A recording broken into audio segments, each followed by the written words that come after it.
Kristen, we've got a beautiful day here in Gainesville, Florida. Yeah, Alabama very, very strong in game one. Florida comes back in game two, and so here we are with the rubber match. Just to really make it even that much more special already in this rivalry series, it's going to be Brisky taking the rubber again. She was outstanding in game one. That was a 7-4 win for the Tide, and then Florida responded with a run roll win yesterday. Taylor Shoemaker, a walk-off 3-run home run to end it early. So here we go with Alabama looking for its first SEC Road Series win in 2 years. And Florida trying to prevent something that has never happened in their history, and that is lose 3 home SEC series. They've already lost a couple here. They need a win today to prevent that from happening. The ground ball to third base. Brooke Ellisted is there, 1 down. Top of the order, Alabama, or top of the inning, 3 strikeouts against Keegan Rothrock. So here is what the Gators will send out there against Jocelyn Brisky. And Taylor Shoemaker, 6 RBIs with 2 home runs yesterday. As many RBIs in one night as she had in the 10 games prior. The freshman still trying to figure some things out in SEC play. Overall, it's been a fabulous rookie campaign. She just has so many tools, Beth. Hits for average, hits for power, just a smooth swing, ability to take walks. But I love the fact that Coach Walton has her in the 2-hole in front of Erickson. Sends that the opposite way, and in foul territory on the run is Lauren Johnson, 2 down. Johnson gets the start out in left field. Vandegrift moves over to center defensively, and Larissa Pruitt in right. Patrick Murphy has a lot of different ways he can go with his outfield alignment. And with 2 down, here's Jocelyn Erickson.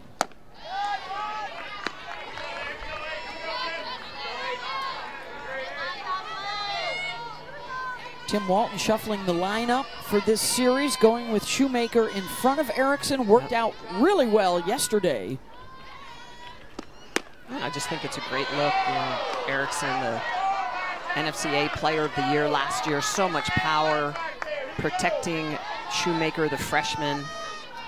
In the past, it had been Otis behind Shoemaker, but I love Erickson in this 3-hole. Ground ball to short.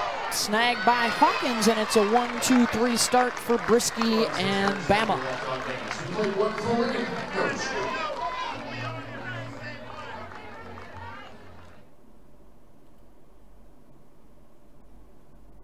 Nearly 100%, but it's been the location lately of her pitches more than anything, and that's what their focus was to get ready today to paint those corners and not shoot it right down Main Street. Yeah, well, case in point, those 2/3 of an innings, 27 pitches, and it was split about 50-50, 14 strikes to 13 balls, a couple hit batters. Today, 20 pitches in that first inning, 13 strikes with 3 big strikeouts.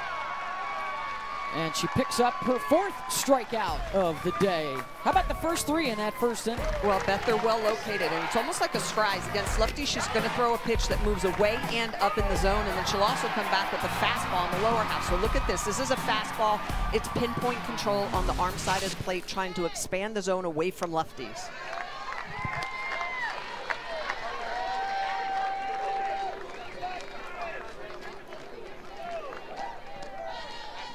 4 strikeouts and a walk to open things up. Here's Abby Dukeshire. Yeah, and she's not afraid to use that fastball low in the zone. She's got a little extra 1 to 2, 3 miles an hour on that pitch. Lower in the zone, everything up is going to have up spin and arm side spin. So into righties, away from lefties. But the key, as you mentioned, Beth, it's keeping it off the heart of the plate. There's Kenley Cahalan, the former Alabama shortstop, now at third base for Florida, 2 down. Yeah, for Keegan Rothrock, I mean, the weight of expectation has always been there. She has embraced the big moment. Of course, we heard from her at the top of the inning, helped them get to the World Series last year. And oh, by the way, while in Oklahoma City, Rothrock pitched Florida to a win over Alabama. And there's the comparison, game 1 to today, game 3.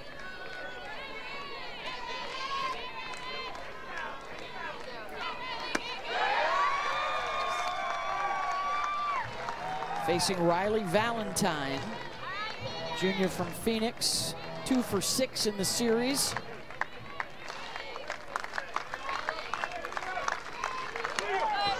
What a feather in the cap it would be for Alabama after a roller coaster ride through the first half of the season. They have 4 top 10 wins in the last 2 weeks. They won a series against Oklahoma last weekend, and now trying to win one against Florida this weekend. This is an Alabama team that scuffled a little bit at the beginning of the year. Too many defensive errors, issues in the circles, too many free passes. They've cleaned that up. Coach Murphy basically was like, hey, if we can just cut our walks in half, our errors in half, we're going to be better. Their offense significantly better this year than last year. A win today gets them back to 500 in the league and a pretty favorable schedule moving forward. They will close out with Missouri and South Carolina. There are only 6 games left in the regular season after this weekend. On the run, and Walsh unable to get there.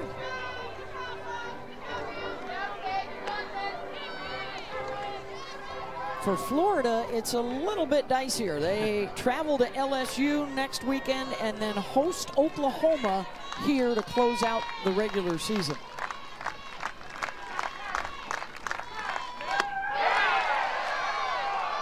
Fans wanted that one across the inside corner, didn't get it.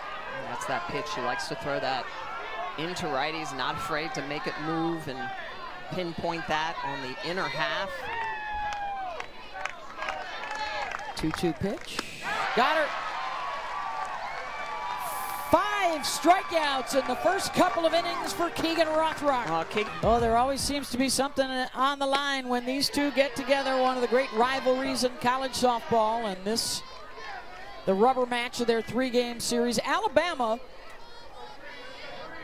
trying to go back-to-back with huge top 10 wins. And Florida has yet to win a home series in the SEC. They have never lost 3 series at home. That's what's at stake if they drop one today. It just shows the strength of the SEC this year. And every matchup, every weekend is just a battle. Top 25, almost all of them matchups. We just saw Texas win a walk-off over LSU. That pulls them within a half a game of Texas A&M atop the standings. Oklahoma and Tennessee holding down the other top 4 spots. As we inch closer to the SEC tournament, the top 4 seeds will get a double bye, seeds 5 through 9, a single bye. All 15 teams will be in Athens, Georgia for this year's tournament. Fireworks. Oh, with the addition of Oklahoma and Texas, that starts on May 6th. There's been 7 different champs in the last 10 years. That's how chaotic the SEC tournament is. 100%. Reagan Walsh fouls that one down the line. So there's a look at your updated standings with Florida, a chance to move to within 2.5 games of first. Their 9 regular season titles are the most of any team in the league. Alabama is just off that list. They are fighting to stay or get into the top 8 or 9 as Walsh drives that one back up the middle, and the first base runner for Florida.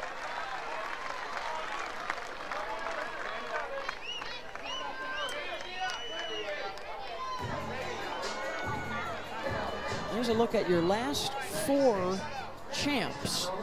Arkansas and Tennessee were able to pull off sweeps, winning the regular season and the tournament. Last year, Florida took the tournament after Tennessee won the regular. They'll get the lead runner there for the second out as Mia Williams is on with a fielder's choice. Well, that's a really good job by Callie Headland. Well positioned up the middle. First, that looked like that was going to be a base hit back up the middle off the bat of Williams, but Headland being able to glove that up, gets that lead runner. And Kenley Cahalan 0 for 6.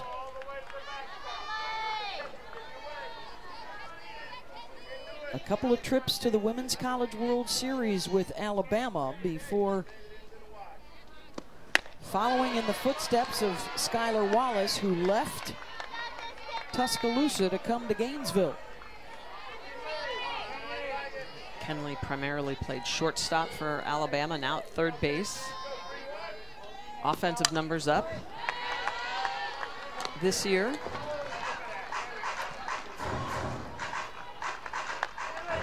There you see the not only batting average, but is up as well. More home runs this year than in the last previous years. Pulls that one to the right side, and a base runner stranded for the Gators. We are scoreless, 3-2.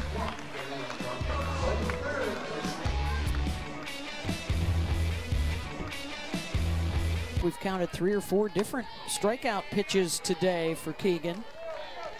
It was looking stronger the second time facing the Crimson Tide.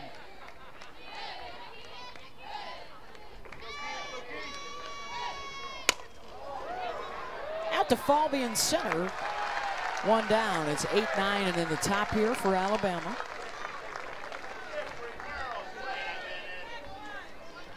Her SEC high for strikeouts is actually only 7 through her first 2 seasons against SEC hitters, so she's only a couple shy of that already.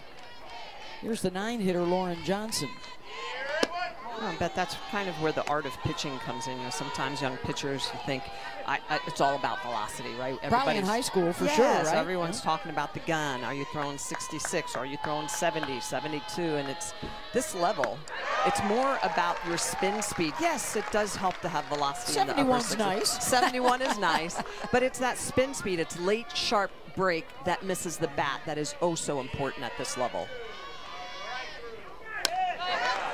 You know, and I thought that was a great conversation that we had with Tim Walton after game 1. And he said, you know, when I was pitching, if I was getting in trouble, I took a little off my pitches and really worked on my movement and my location. And as a baseball pitcher himself, he knows what gets hitters out, and it's location. And it's the ability to move the ball, not just throw with velocity. A national championship winner at Oklahoma, and Rothrock with strikeout number 6, the first time through the lineup.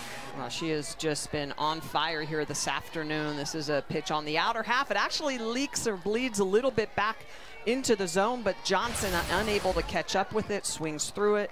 6th strikeout of the game already for Rothrock. All right, let's see what kind of adjustments Alabama makes now. The second time through the order. Vandegrift struck out on a rise ball in the first.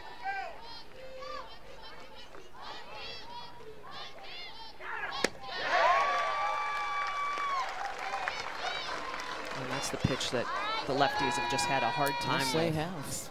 Moving on multiple planes, so it's moving away from the lefties as well as up.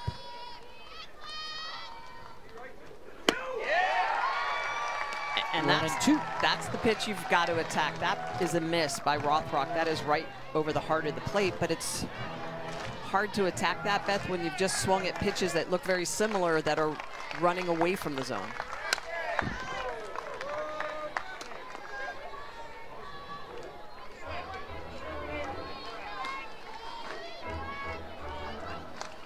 One strike away from tying her career high in an SEC game.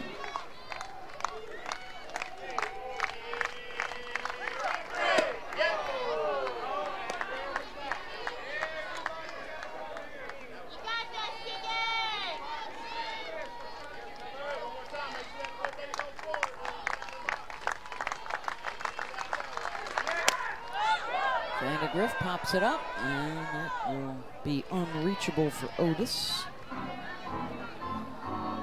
The only blemish so far, the walk to Callie Hevlin on 4 pitches in the first inning. That has been the entirety of the Tide offense against Rothrock.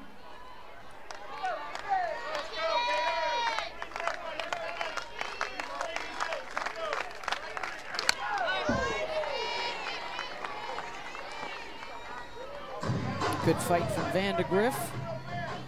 The SEC Freshman of the Week. Huge series against Oklahoma, hit 400. Had a series-clinching walk-off tater in Game 3 in extra innings. And a swing and a miss there. Rothrock ties her career high in an SEC game. Keegan Rothrock just showing what she can do when she locates the pitch on the outer half of fastball. She gets Vandegrift to swing through 7 strikeouts, a career high in the SEC.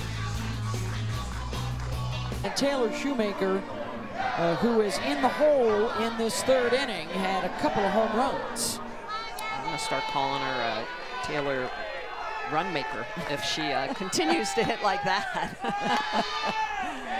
Yeah, she had the solo home run in the 1st, and then a 3-run home run to walk it off in the 5th. She also had a double in that game as well, so not just going yard, also gapping it.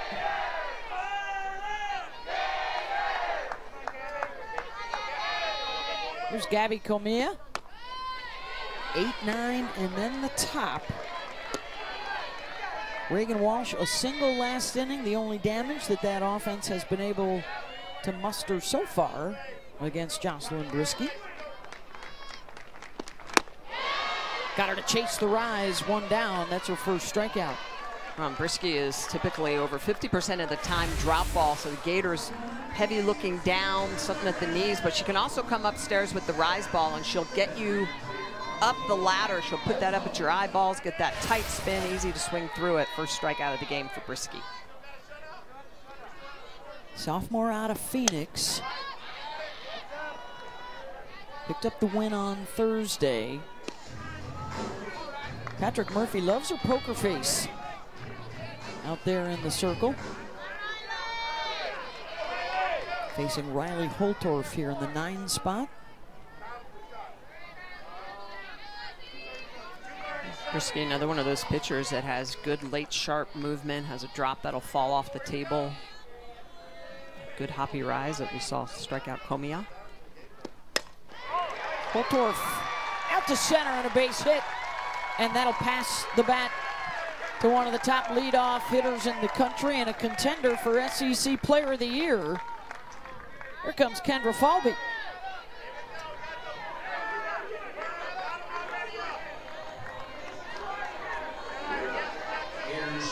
Grounded to 3rd, her first time up. She has reached base every game this year for Florida. Pretty amazing. I mean, she really is the engine that drives this team. All 48 of them. She's got a hit in 44 of the 48 games.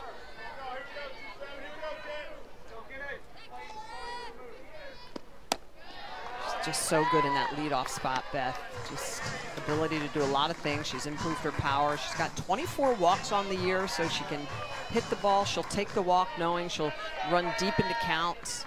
She also does this more this year. She'll stand in and hit in certain situations. Yeah. She's hitting over 600 with runners on base. And there you see the D1 ranks, top 5 in hits and runs. She's top 10 in stolen bases, so probably too much speed to get a double play here, although Alabama is one of the best in the country at turning them. Runner goes, the throw down, and nobody's there to cover the bag. Hawkins was able to at least knock the throw down so it didn't get out into center field because the infield was pulled in. Well, this is all about reading the defense and knowing when you can run and when you can't. Hawkins is in, Hevlin also in. Look at how much the bag is open, and they know that Hawkins is going to have to come a long way, and this is really just about beating the defender to the bag. now gives the opportunity for Falby to potentially knock a run in. She had 3 RBIs yesterday in the Gator win, a 2-run single and then an RBI single. Swings through that, and Brisky gets the strikeout. Her second of the inning. That's a big one. This is a huge out for Brisky to be able to get Falby on the strikeout, a non-productive out. It's a drop on the outer half, the crossover. Going back to the short game after standing in and hitting, Falby can't catch up to the drop. And that'll get the pitching coach Lance McMahon out for a word with Taylor Shoemaker stepping in. Taylor flew out extras this year. For the freshman out of Fullerton, California, has already set their freshman RBI record for a single season. Chance to add to it here.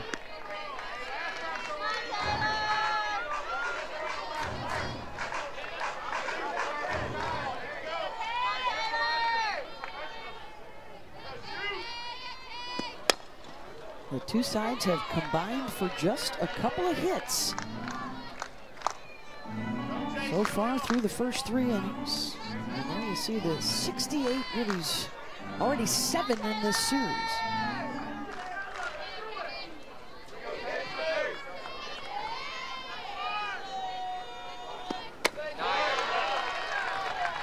That's a good job. Good take by Shoemaker. Lots of adjustments here in game 3.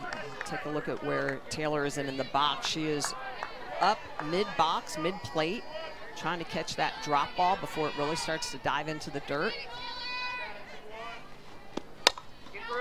Ground ball, and great snag by Hevlin, but can't get off the ground to make the play to first, and runners on the corners for Florida.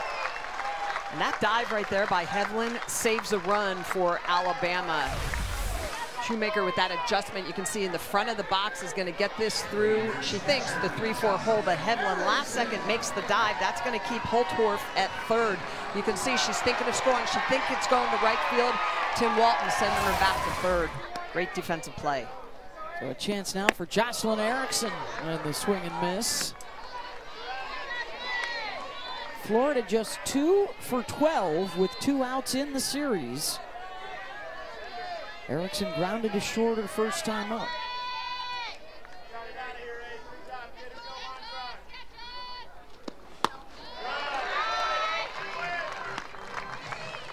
Last year's Coaches Association National Player of the Year and the SEC's Player of the Year. Finding the power once again. 13 home runs on the season. 2-1. And that's a good location for Brisky. That's where you've got to be. You've got to be low. You've got to miss in the direction of the pitch. So if you're throwing a drop, you got to miss low. You cannot miss up to Erickson. Oof. That was a miss up, and she's very lucky that Erickson fouled that back. Those are the pitches, too, that Erickson, any big hitter, when you foul that off, you're like, ah, that's the pitch I need to drive, not foul off. And they leave Erickson's bat. So far, their only base runner, the walk to Callie Hevlin in the first. She is on deck here. It's 2, 3, and 4.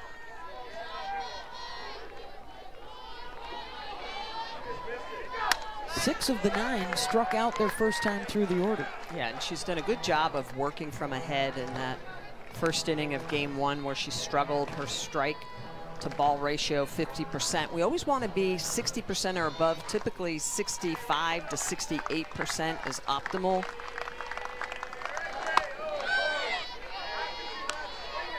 And when she gets ahead, she gets to expand the zone a little bit more, especially to those lefties. When she's working that arm side of the plate, the lefties have to try to protect on a pitch that's running away from them. Larissa Pruitt follows it off.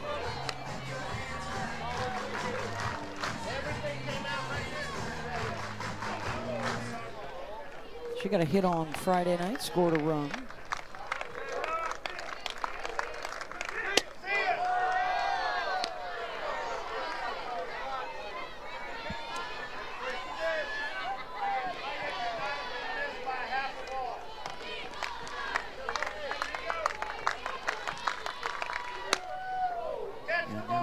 front of that off speed against Rothrock, who has battled through injuries in her younger days. The SEC's Freshman of the Year, a third-team All-American last year. Led the NCAA in wins through a lot of innings, helping them get to the World Series. That was after a high school career where she was a National Player of the Year as well, out of Indiana. And then a different injury, undisclosed, earlier this year. She came back on March 29th, and you see the numbers nowhere near what they were before. So this is her best outing since her return. Well, I bet sometimes you come back from an injury, focus on the wrong things. You're trying to throw the ball too hard, so then your pitches flatten out. You start to locate the pitch right down the heart of the plate instead of on the corners. All those little things start to go wrong. And Rothrock, as good as she is, you have to remember she's just a sophomore. And sometimes you have to dial it back and dumb it down for the younger athletes and say, look, you don't have to be everything. I just want you to spin the ball really well, let the ball do the work, and let's just locate. When we're working outer half, let's make sure the ball is missing off the plate, not back into the zone.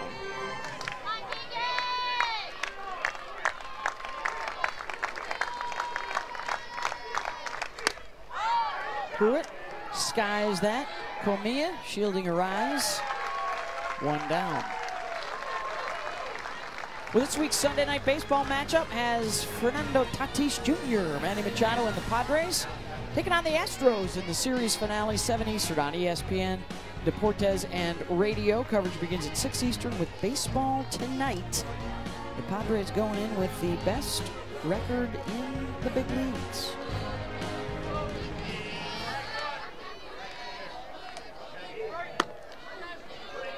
So Rothrock as well, doing a lot of work with her pitching coach, Stephanie Van Brakel Prothro, who obviously played at Alabama, coached at Alabama before coming over to Florida. Was a head coach for a few seasons and now joining the staff for Tim Walton. It's Francesca Nea there, legendary Gator.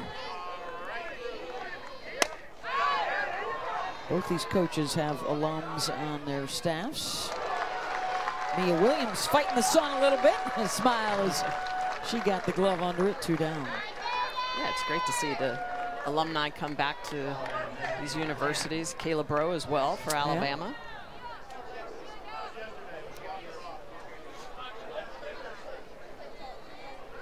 Yeah. Bro, one of the best in the business at tracking down balls in the outfield, stealing bases. Key cog on their national championship team. These are the only 2 programs in the SEC with national titles. Alabama got the first in 2012, and then back-to-back titles for Florida in 2014 and 15. In conference play and at the SEC tournament, they are also the 2 winningest. Florida with 15 titles, Alabama with a dozen.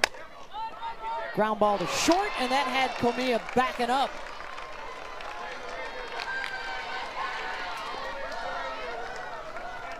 And a 2-out base runner for Alabama. And that'll go down as their first hit of the day. Well, Papillo's going to drive this ball hard back up the middle. First hit in her last 8 at-bats. Doing a good job of striking that ball well, barreling it up. As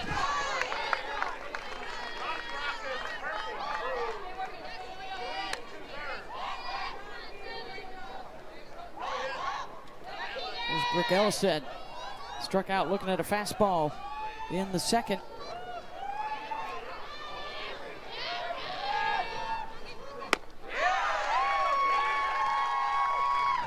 This is just their second at a good old-fashioned pitcher. Somebody on I love it. Weekend where we've run 20-run games and 11 home run games, and not today, not on my watch, says Rothrock and Brisky.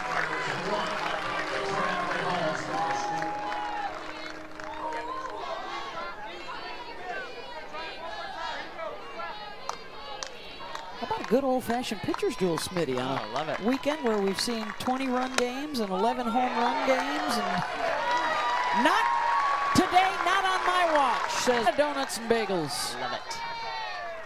To the bottom of the fourth, it's 3-4-5. Coming up for Florida, Jocelyn Erickson came up in the last inning with a couple of runners on, and then Riley Valentine threw out Taylor Shoemaker trying to steal second base to end the inning with Erickson at the plate. Slices that to left field, and Lauren Johnson is right there, one down.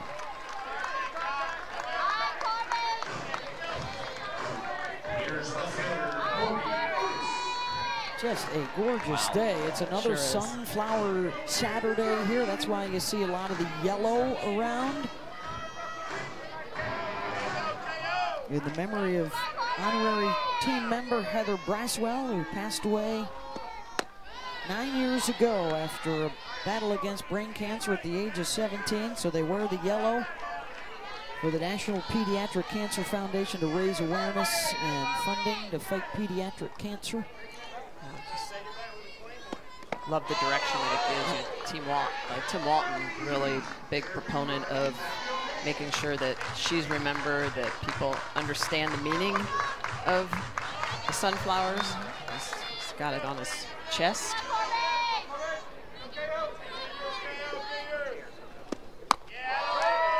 They show their support every Saturday. So we still hear from folks around the country that have youngsters and have family members that are in the fight right now and taking inspiration from all the yellow here in Gainesville. And I love that Tim Walton, you know, he got his 1,000th win earlier this year, inducted to the NFCA Hall of Fame back in December. Big year for him, but always brings it back full circle to what's really important in raising awareness for pediatric cancer. Otis, a hot shot, and Hevlin can't handle it.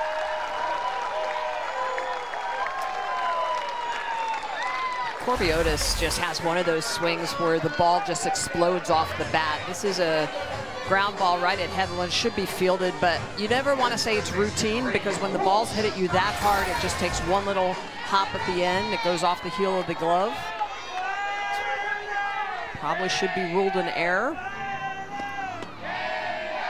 So the one-out base runner for Reagan Walsh. And it is an error charge to Hevlin. So Walsh will step in, the senior from Redondo Beach. 5th all-time in home runs and runs batted in at Florida. And a little flare out to right and a couple on base. And another threat for the Gators. Well, it always seems like those flares tend to follow the errors. This ball's just gonna get enough of it to get out on the green. A jam job, but I love the way that Walsh just continues her swing, just puts enough on this ball to dump it out onto the green, away from Hevlin. Pruitt, the right fielder, can't come in. So the Gators now runners at first and second with 1 out here in the 4th. So some activity now. That's Ailey Johnson, the transfer from LSU out there. And Caitlin Riley also making her way out. Hey, reminder, the NBA playoffs continue tonight at 6 Eastern. It's the Pistons and Knicks on ESPN. And over on ABC, we cap the night with the Lakers hosting the T-Wolves. So a doubleheader coming your way tonight on ESPN and ABC. It's the NBA playoffs. Luka Doncic joining LeBron James in the Lakers postseason. Here's Mia Williams. First pitch swinging. Terrific grab by Hevlin. Robbing a base hit and then tapping second base for the second out. Wow, the second time in this game that Hevlin has kept a run from scoring. Look at the way she's going to dive back up the middle. She's just going to tag the bag. Hawkins there to potentially take the flip, but she decides just to go ahead and tag that bag. Mia Williams runs well. No opportunity more than likely to turn that double play, but that is another run saver for Hevlin. So it is the second inning in a row 2 outs, runners on first and third. And he going back up the middle. This is what it's all about. Earlier in the inning doesn't affect her. She knows the difference maker right here. Dive for the big out behind her pitcher. Brisky loves it.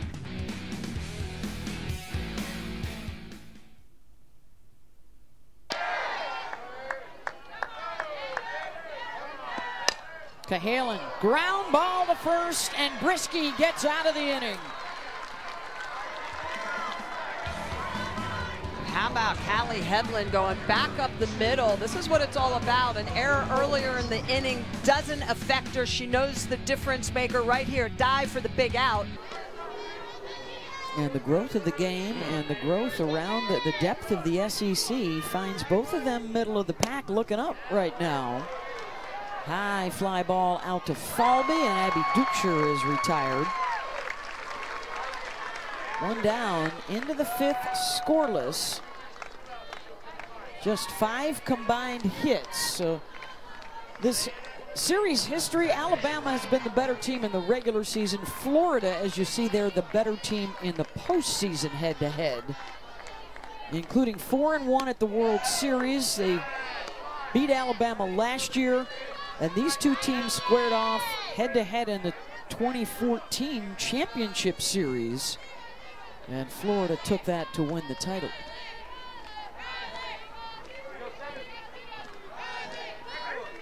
Hard to believe, Michelle, this will be the 20th anniversary of the championship series, that very first one with Samantha Finley, the home run for Michigan to beat UCLA back in 2005.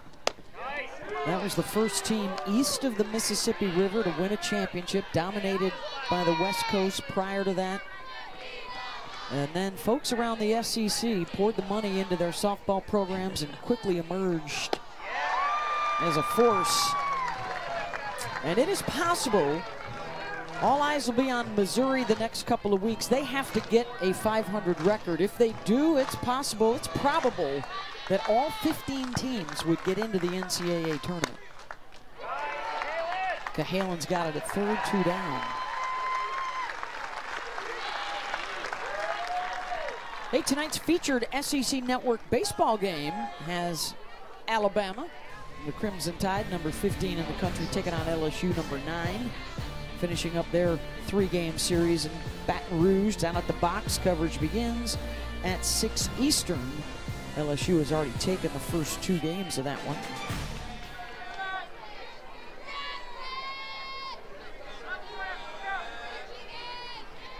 Here's Salem Hawkins with 2 outs. First time through the lineup, 6 strikeouts for Rothrock. Just 1 so far the second time through, but still taking care of business. Nary a runner in scoring position all day against Keegan. Oklahoma back together, but this time in the SEC. And what a finish we are going to have in the Southeastern Conference regular season race, because Oklahoma has to play Texas, and then they come here to play Florida. We also have Texas A&M and Tennessee. So there are the teams that are atop the standings right now, and they'll all get together. That's right. Implications, right? For that regular season championship. Last 2 years running, it's been the Lady Vols.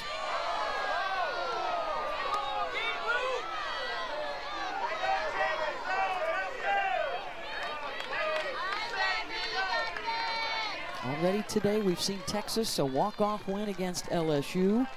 Ole Miss beat Georgia today. Tennessee an early lead over Auburn this afternoon. Oklahoma is off today. They'll play a doubleheader tomorrow after they beat Mississippi State in game 1 yesterday. That was at Devon Park. The charge by Heavlin to throw to first, not in time. Comia safe. Let's see if there's a challenge forthwith. Now this is always a tough play, and Kaylee Heavlin has been all over the field, and I think Alabama's trying to decide if they want to challenge this call, but A high hopper back up the middle. Very difficult for a second baseman coming in to have to throw back behind. And it looks like her foot may be off, and they are going to review it.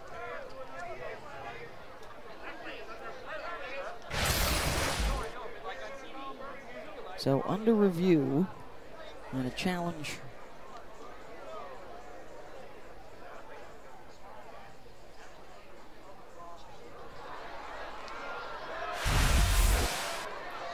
I think the question is, I think it looks like the ball beats her, but is her foot on the bag? And there it looks like it is before it comes off. Call on the field is safe, but I think they're going to change that. Yeah. Also, another shout out, please, for the orange safety base at first base. Yes. In the softball community, because she's running way inside that line. I think they're going to change this as long as that foot is on the base.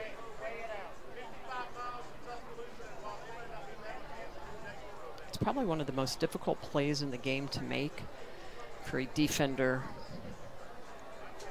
running in and having to throw behind her body. And then the stretch, Dukeshire, really good job of staying and trying to stay on that bag as the throw is going away from her a little bit. The call on the field is changed. The runner is out. This is Alabama's first challenge.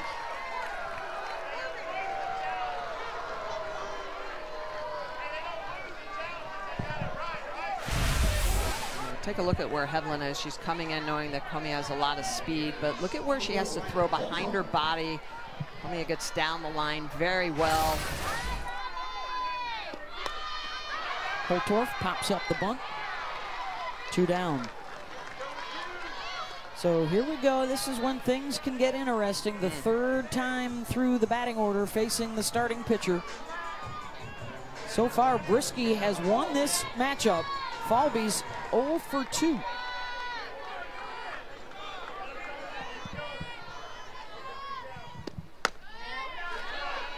And what's at stake for Kendra as we get later into this game? She has reached base every game this year, 48.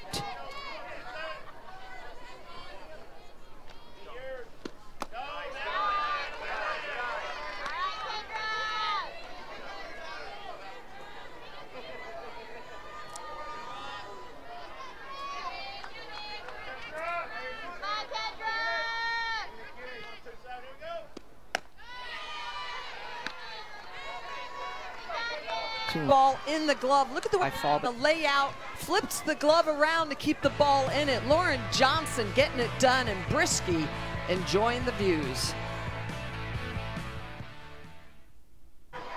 Falby and a diving grab in foul territory by Lauren Johnson. What a play, able to hold on to it for the Tide.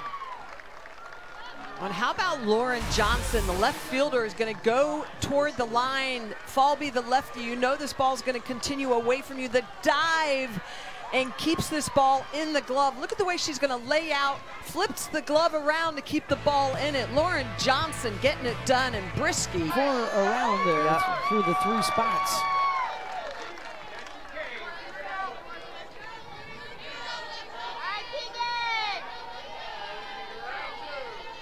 So Johnson to lead things off against Keegan Rothrock.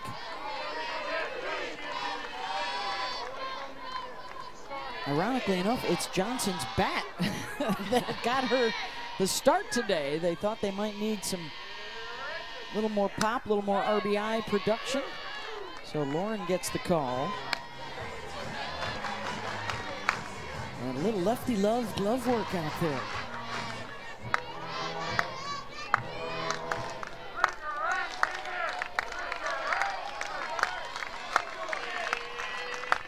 Just the 1 hit so far for Alabama. Here's a fly ball to Shoemaker, 1 down, and here comes Audrey Vandegrift. Twice a strikeout victim. She is the only one that struck out the second time through the order. So what has the freshman picked up through the first couple of at-bats? She's even further up in the box now, this at-bat. Trying to be able to reach for that pitch on the outer half. How about Monday night against Oklahoma in extra innings with the series tied at 1 game apiece? Not anymore. The walk-off shot. And Alabama shocked Oklahoma to win it in 8. And she's been outstanding freshman in that leadoff spot. Just so many tools, a lot of speed. Big home run against Oklahoma. Of course, she's going to be freshman of the week. As the drama builds now into the late innings, a chance for somebody to be a hero. Alabama has lost 6 straight SEC road series over the last 2 years.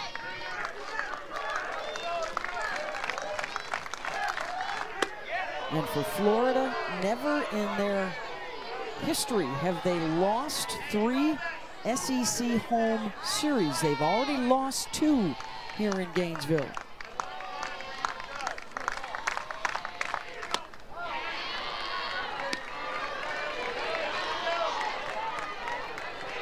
Vandegrift has not struck out 3 times in a game this year.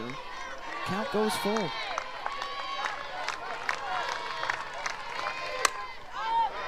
Reaches out for it, out to left center and drifting back to make the catches. Otis, 2 down. How about the Stanley Cup playoffs? Our first round coverage begins tomorrow. 3 game ones for you. Devils, Canes, Senators, Leafs, and the Golden Knights in the Wild. Our pregame coverage begins with The Point at 2 Eastern on ESPN2. A big Sunday afternoon and evening of NHL playoff action coming your way. With 2 down, here's Larissa Pruitt. A walk in the first. A Lexi Papillo single in the 4th. That has been it today. Keegan Rothrock spinning a gem so far, and it's been matched by Jocelyn Brisky. Yeah, both pitchers have been outstanding. They've worked from ahead. They've limited the free passes. Big key when you're going up against offenses that can put crooked numbers up on the board. And a little pop out to left that'll drop on the grass. And the second hit of the day for Bama. And that go-ahead run is aboard. Well, Pruitt's just going to go get this pitch on the outer half, a screwball that's just starting to run away from her, and it almost runs away from her bat, but she gets enough of it to drop it over Comia's head and in front of Otis. So Callie Hevlin, a walk and a pop-up. And now SVP will trot out to the mound.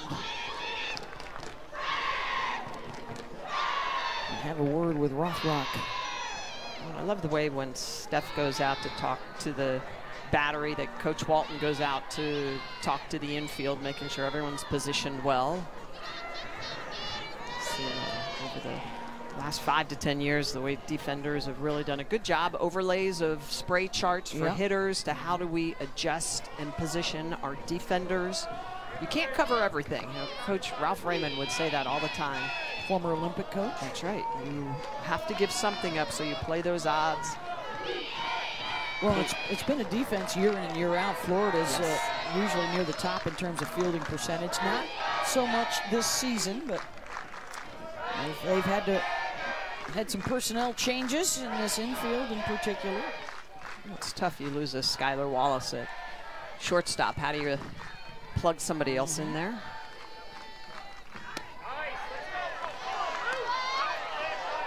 So here is Hevlin enjoying her best season at Alabama.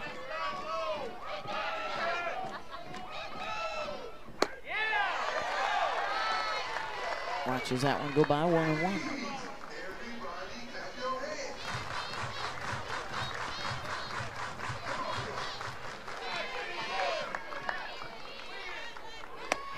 Runner goes, the throw down, and that squirts away and gets out to center. Good backup by Falby.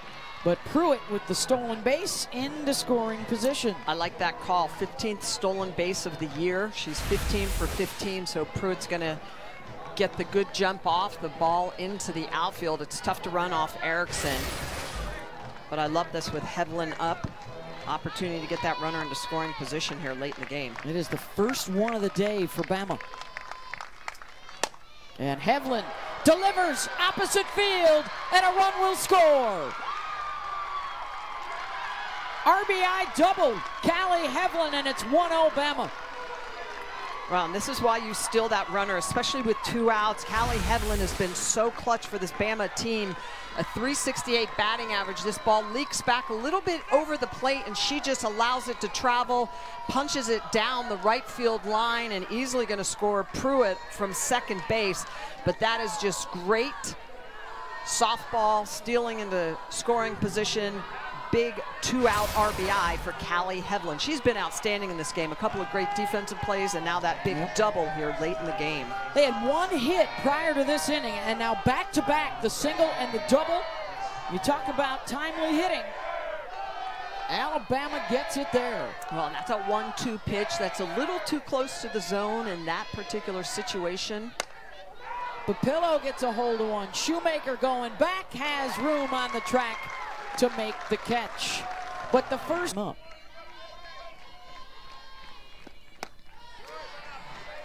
Well, if you're a Gator fan, this is the part of the lineup you want up here late in the game, especially after Alabama puts a run up on the board. If you're going to respond, this is it.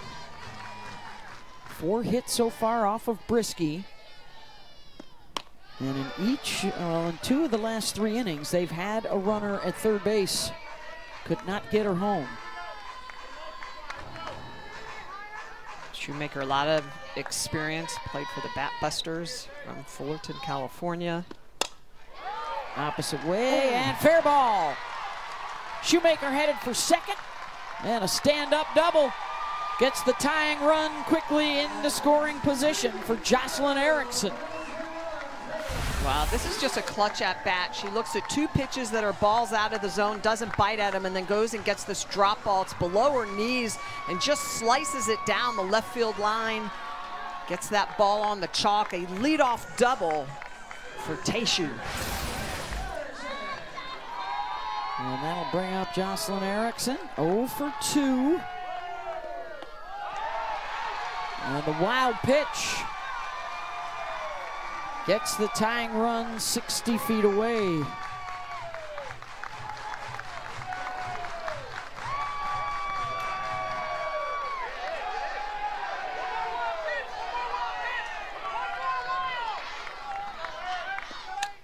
This is something that has popped up time and again for Alabama.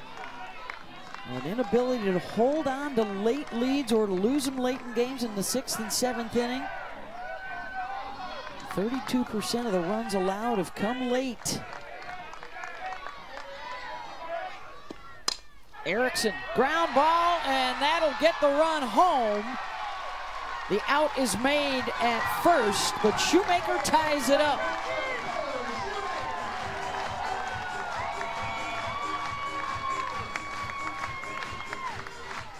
Erickson is just going to blast this ball right at Hevlin, and it looks like she should be able to get this. Kind of awkwardly goes down on the ground. Great recovery by Hawkins to get the out, but Shoemaker easily going to be able to score on this ball, hit hard to that right side. Well, we talked about response. That was it. There you go. Right back. All square again. Now, that's probably a play that you need to keep in front of you. It's tough to backhand that. But when that ball's hit at you so hard, the first thing you think is, I just got to get my glove there. And really, the change on that, though, Beth, what really hurt Alabama was the wild pitch pass ball that got past Valentine that allowed Shoemaker to get to third. That play, Shoemaker does not score if she's at second base. Hey, we got Sunday Night Baseball coming your way tomorrow night, and it's the best team in baseball, the San Diego Padres, taking on the Houston Astros. 7 Eastern on ESPN. Our coverage begins at 6 o'clock with Baseball Tonight's Sunday Night Countdown.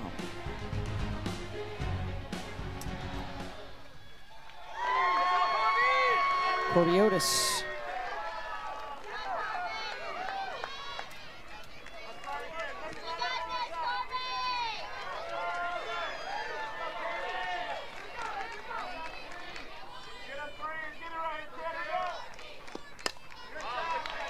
Corby fouls it off.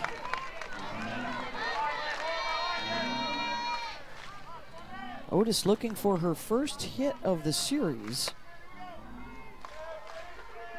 0 for 7 so far. Couple arms up in the Bama bullpen.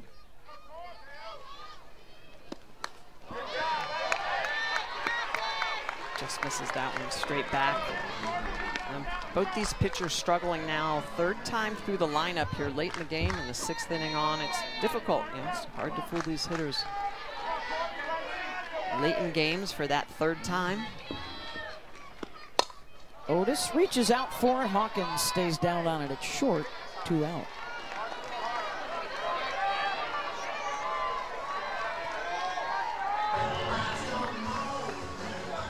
Reagan Walsh can change the score with one swing. A couple of singles for her today.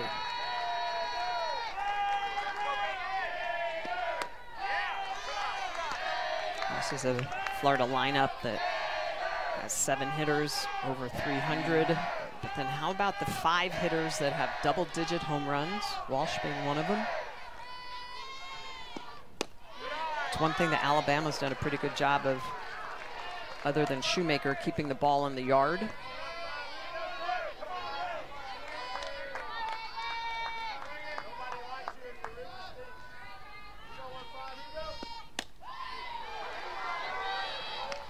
Takes a look at a strike there.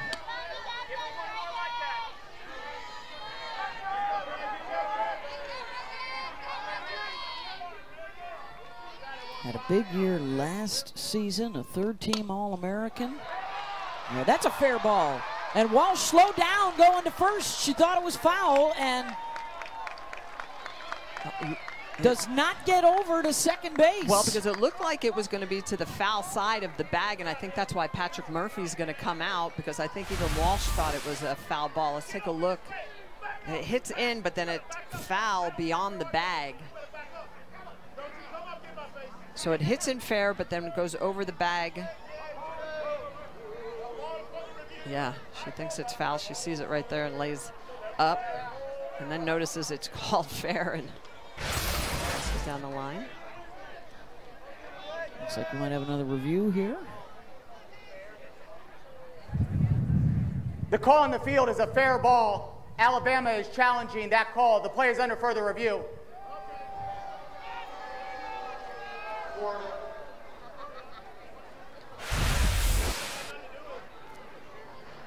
Hits in fair, but then it hits beyond the bag in foul territory. I think the question's going to be, does it go over the bag? I don't think it does.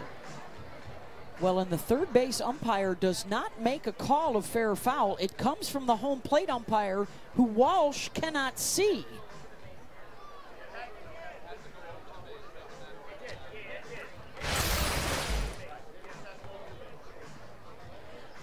Now, I have to say, we've actually called games here before where it looked like it was clearly a foul ball. It was called fair, and they did not overturn it. I think it depends at times on the camera angles, but that happened in the Texas series where Texas challenged it.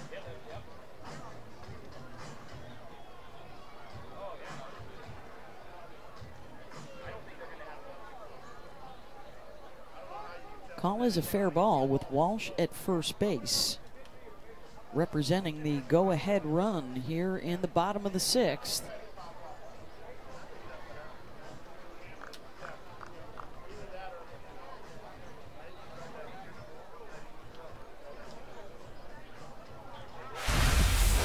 So,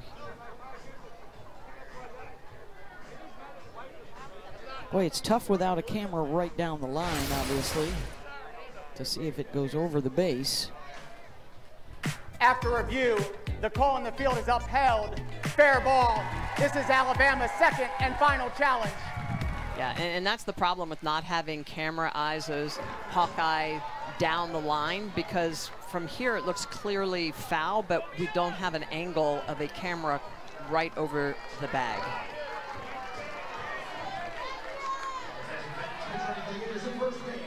All right, so Brooke Bernard will come on to run at first. She represents the go-ahead. With 2 outs, it's Mia Williams. 0 for 8 in the series, but she's been terrific all year at the plate, and that one gets away from Valentine. So a wild pitch, and is that going to be a pass ball this inning? Could prove to be costly. Well, they're going to say that was a wild pitch as well. Chance to take the lead here for the Gators with 2 down in the bottom of the 6th.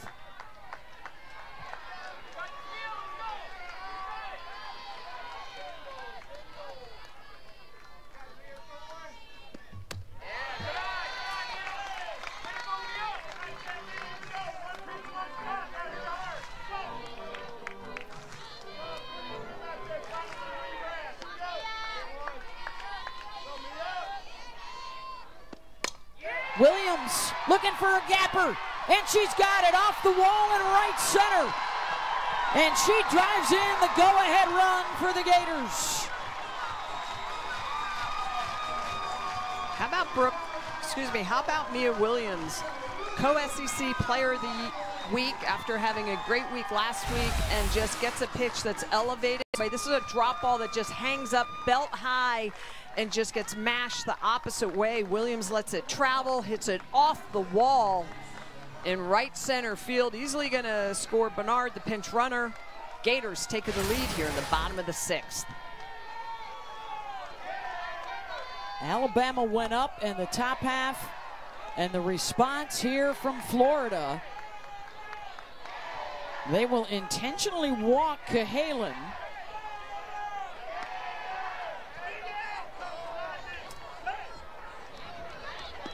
And instead throw to the freshman, Gabby Comia. And have a force out at first, second, or third.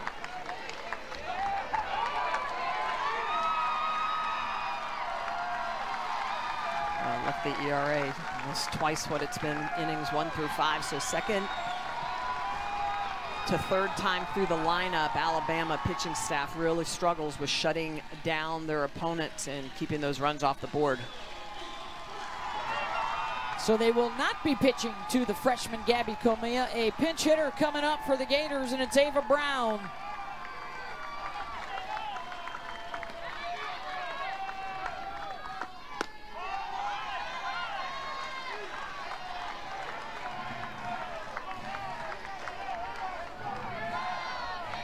Three hits in the inning.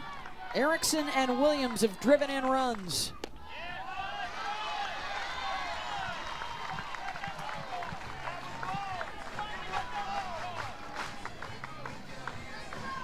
Ava is 3 for 6 this year as a pinch hitter.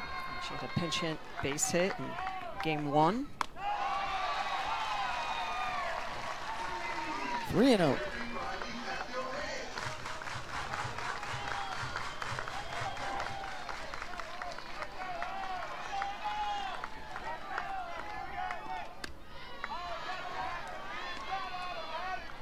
Takes for strike 1.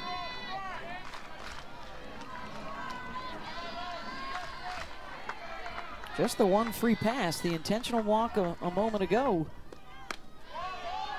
And the count goes full.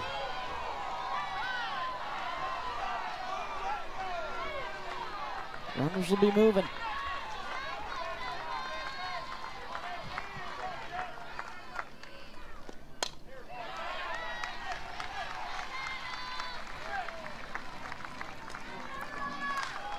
Five, 6, and 7 would be due up for Alabama in the top of the 7th.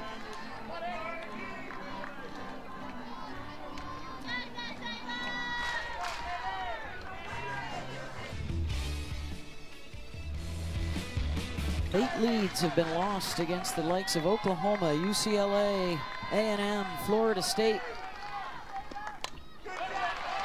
And here against Florida today, winner this afternoon takes the series.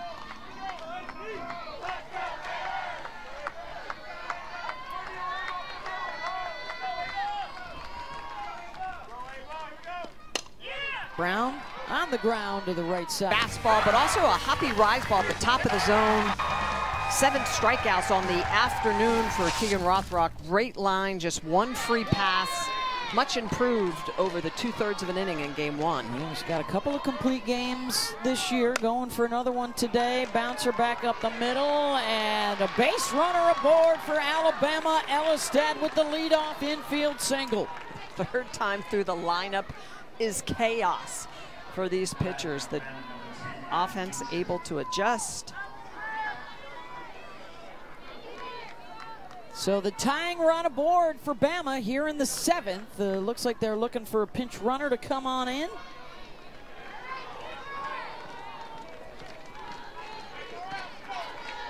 And it will be Kristen White.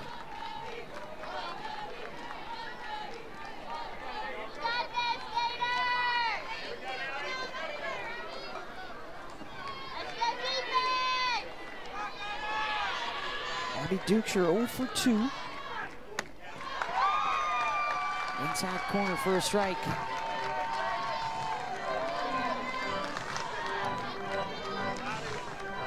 If they run White, she's 14 of 15. Stealing bases. Erickson has thrown out 6 runners.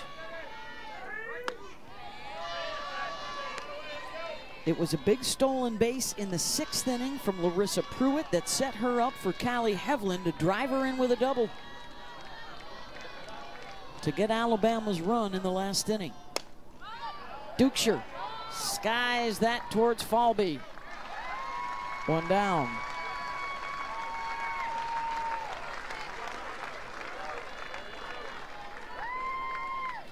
Gators are 2 outs away from moving 2.5 games out of first place with 6 more to go on the SEC schedule.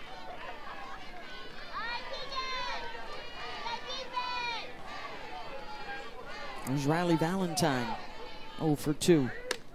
Rothrock struck her out the first time.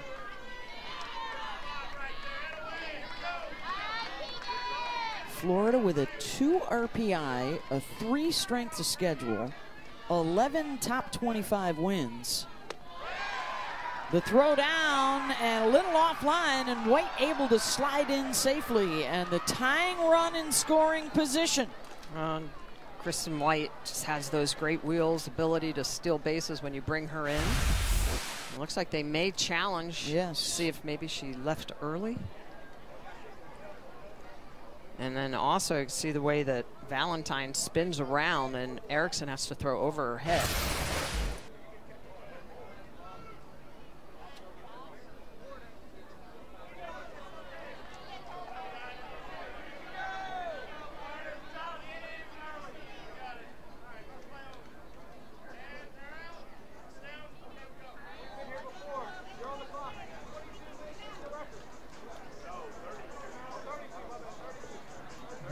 Apparently with the microphone. Yeah, so I think they're challenging. The question is, are they challenging leaving early or Valentine at home plate? Erickson had to basically throw over top of her. The lefty catcher.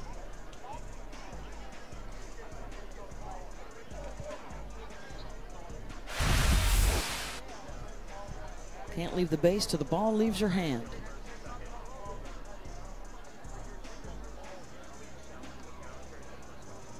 I think that looks pretty good time. The toe still on the base. Yep.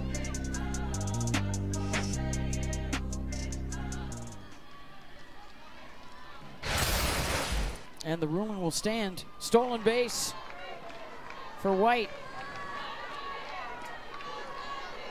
Well, and here's a little gamesmanship too, catcher to catcher. So Riley Valentine's know how difficult this is. Look at the way she's going to kind of fall over. Again, Erickson is a left-handed catcher, so she's got to throw over right-handed hitters. Valentine a chance to drive in the tying run.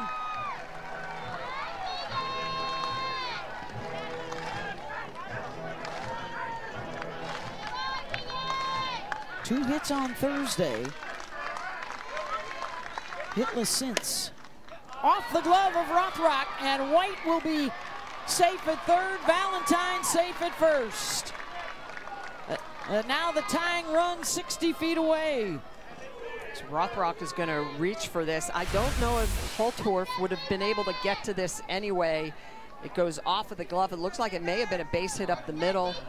Stays on the infield. That keeps White from being able to score. We've seen a little bit of that today. So off of the glove. They're going to call that a base hit. These two have a flair for the dramatic, no doubt about that. Scoreless through 5. And then Alabama goes up 1-0 in the 6th. Florida responds with 2 to take the lead into the 7th.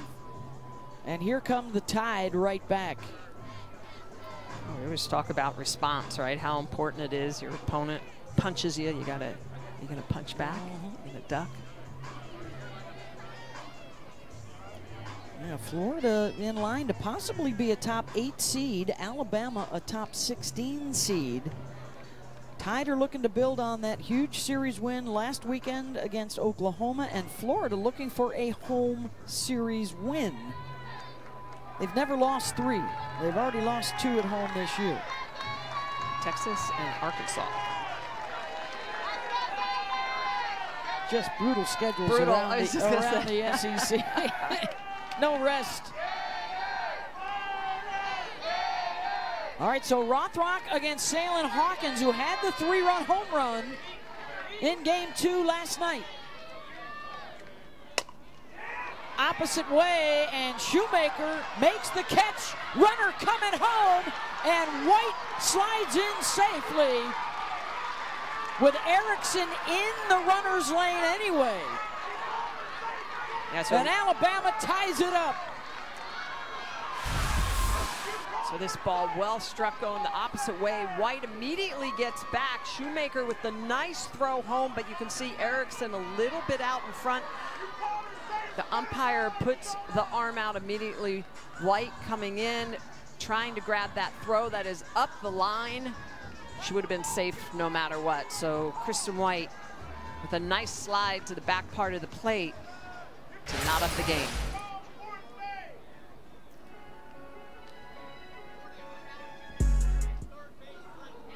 All right, they're going to challenge again if White left the base early. So the second challenge on the same base runner. She did not leave first early on the pitch. Did she leave third early on the tag up? Well, she came down the line and saw it was elevated, and then she goes back. I think if anything, she was late. Yeah. Because she was off and then goes back to the bag. So I think that'll stand. Well, and then at the other end of that play, even though the obstruction was called, there was a tag made, but White had already crossed home plate, already slid in safely. So this looks like it will stand, and a 2-2 tie here in the 7th. After review, the runner at third base left on time. That is Florida's second challenge. So Valentine was able to advance to second to get into scoring position, but how about Hawkins? She had the big 3-run home run yesterday, and then with the big sacrifice fly to knot up this game here this afternoon. Now Lauren Johnson can get him the lead back with Valentine out at second, 2 down. 2 huge stolen bases leading to runs in the 6th and 7th for Alabama. Johnson out to center, and that'll drop in front of Falby. Runner coming home, throw not in time. Valentine scores the go-ahead for Alabama. What a job by the bottom of the Bama lineup. And the bottom of this Bama lineup, Beth, had not done anything first and second time through the lineup, but able to get to Keegan Rothrock here in the top of the 7th. This ball off the jam job a little bit, gonna fall right in front of Falby, who's playing a little bit deeper. Johnson drops it in front, and Valentine, who runs very well, From second base, Alabama now back up on top here in the top of the 7th, 3-2. Boy, aggressive base running. They did not, Florida, get a good throw there home from Falby, and Rothrock removed. Alabama grabbing the lead in the top of the 7th. Up the win last night through an inning and 2/3. And she replaces Keegan Rothrock. Bama with 5 hits the 3rd time through the lineup. And now they spin it back to the top, and Audrey Vandegrift. 2 runs in, another one out there on the base paths with 2 outs. And a rally here in the 7th. Vandegrift 0 for 3 today.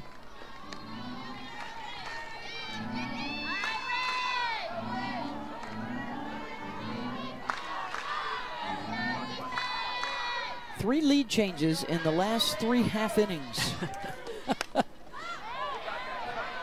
Just your usual Florida-Alabama series. Absolutely. A lot of back and forth, a lot of punch, counter punch.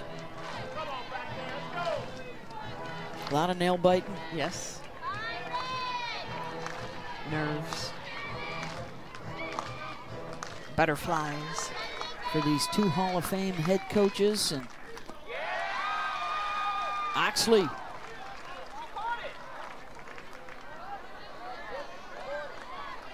And I think was there a timeout called? What happened there? I think a little bit confusion. I'm not sure why Johnson just came back. Oh, it was a foul tip. ball. It was a foul tip. So still 0-2 to Vandegrift.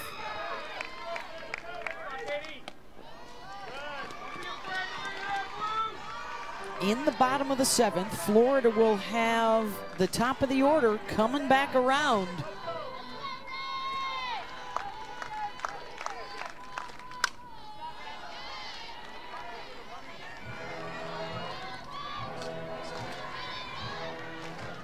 Will it be Jocelyn Brisky out there in the circle for Alabama? Swing and a miss. Oxley gets the strikeout, but Alabama grabs the lead, and a last chance, and then Lauren Johnson out of the 9 spot.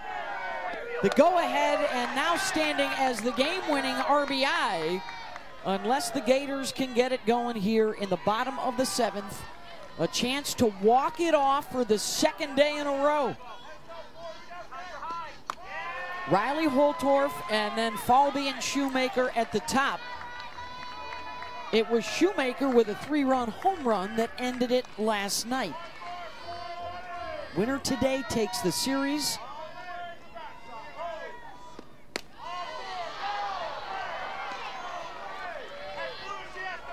And a late drive would continue for Alabama with back-to-back series wins over Oklahoma and Florida.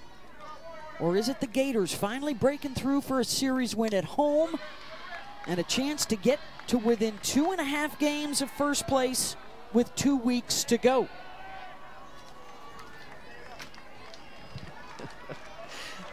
This year is just so exciting. You never know, right? You show up at a game and it's like Sue Inquist always used to say, the game doesn't know. Game doesn't know. All you can do is swing, run 60 feet, and turn left. Holtorf pops it up. Back behind the plate, swirling around is Valentine, and new life for Holtorf, dropping the first out. Valentine is going to take a long route back to this ball. So just has to go a long way to try to make that catch, and able to. Full count. Brisky has a couple of complete games this season, wins over Washington and Louisiana early in the year. And instead of an out, it's a base runner for Florida. One of the things that Florida does, Coach Murphy did speak about this before the game. He's like, you cannot give Florida extra outs. They give them an extra opportunity And now it's a leadoff walk to the 9-hole to flip over the lineup. That's the first unintentional walk of the day for Brisky, and now it's Kendra Falby. And for Kendra, her streak on the line. She's reached base in every game this year, but has not done so yet today. And now there's conferences all over the joint. And we've got a pitching change as well.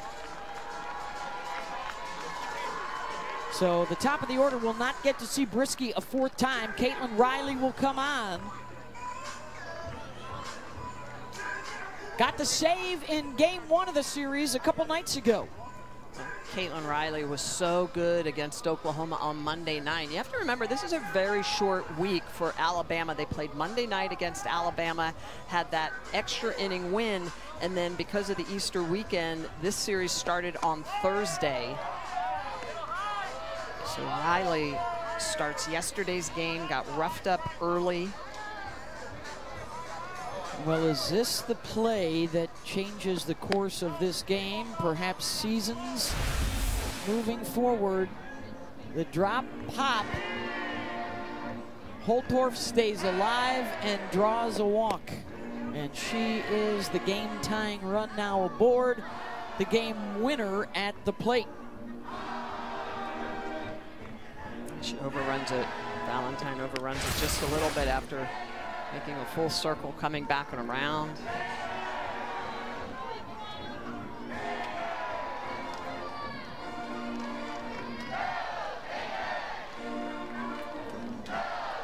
Kendra Falby, likely an All-American and contender for Player of the Year honors in the SEC, depending on how things play out here down the stretch. Not many, if any, better in the leadoff spot than her. This is all about making sure she gets her teammate up, tries to reach herself, more than likely a slap situation, depending on what the defense is doing. Now, if she sees the corners deep, she may try and put down the sneaky bunt. More than likely trying to get that ball through the 5-6 hole.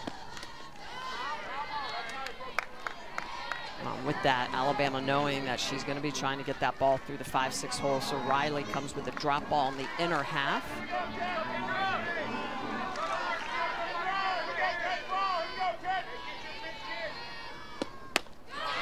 Gets the swing and miss, 1-2.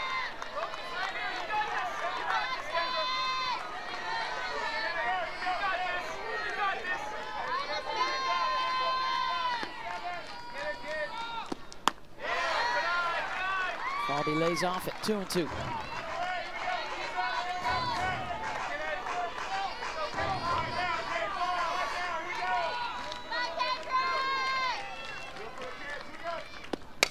Kendra Falby, the ground ball. They get the lead runner at second. They won't get Kendra at first. But Holtorf is cut down, one away.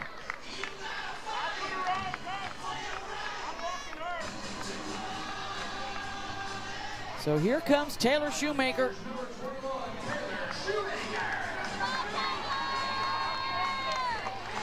Her best SEC series going on right now.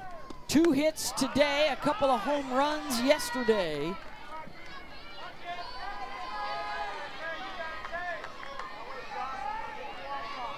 As speedy as it gets at first base. If she can find some outfield grass, Falby could score.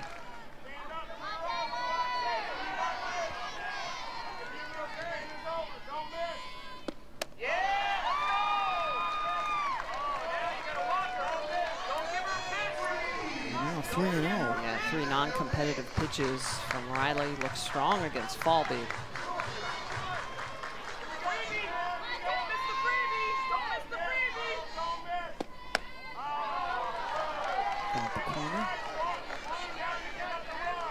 This is where Riley needs to be careful. Big leverage count for the freshman Shoemaker.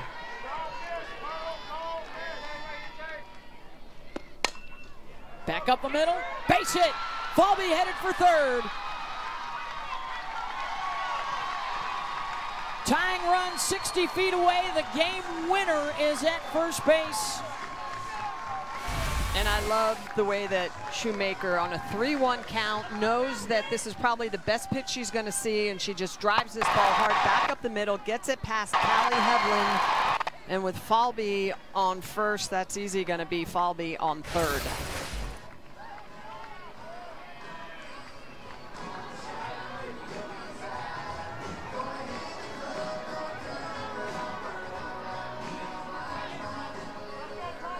Do they make another change here?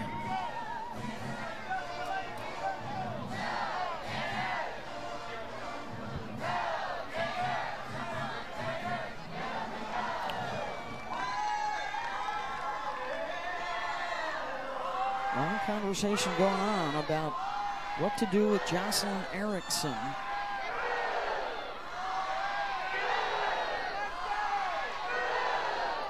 I don't believe they would bring in Ailey Johnson in this moment. She gave up a home run to Erickson at the World Series last year. So it looks like they will hang with Riley. Well, part of me wonders if the debate potentially could be, do you put Erickson on and try to pitch to, yes, force outs and the righties. You have Otis, Walsh. Do you try to turn a double play, keep the defense deep? Interesting, all tough coaching decisions.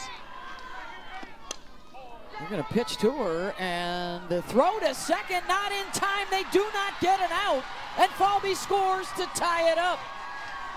And I understand the reasoning that you're thinking double play, that Dukeshire is going to go to second, but this is a really, really slow developing play. This ball does not get to her, and with the speed, Shoemaker, who's very fast, is taking off on that, unable to turn that double play, which I don't know if they would have anyway with Erickson being a lefty. Did not look like they had a play at home with Falby's speed. So now tied at 3. Corby Otis looking to drive in a run to walk it off here in the bottom of the 7th. She's 0 for the series.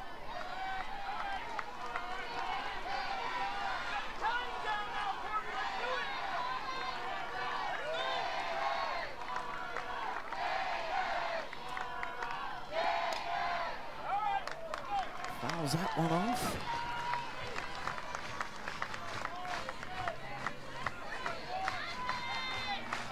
And again, remember, it all started with that dropped pop-up behind home plate. And then a walk shortly after. Of course, Gator fans will remember Corby's biggest swing of the season, a walk-off grand slam to beat Arkansas in this building.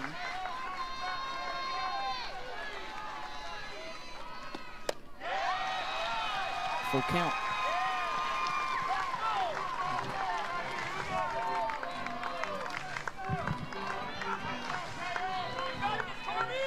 Another late lead gets away from Bama. Otis under the glove of Hevlin, and the game winner comes in. Shoemaker scores. And for the second day in a row, Florida walks off Alabama, and they take the series.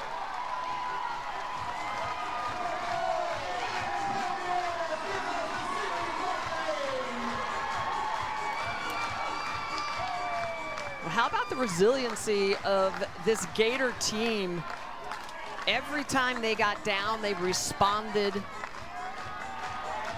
And bottom of the 7th, 2 big runs to walk off Alabama to win this series. First back-to-back walk-off wins of the year. And the Florida Gators are now 2.5 games out of first place in the SEC with 2 weeks to go. Pitch on the outer half, and Corby Otis has a lot of power going the opposite way, and she's just going to get this ball past Callie Hevlin. A little bit of a lean to the middle for Callie, and she's just not able to catch up this hard ground ball. It gets into the outfield.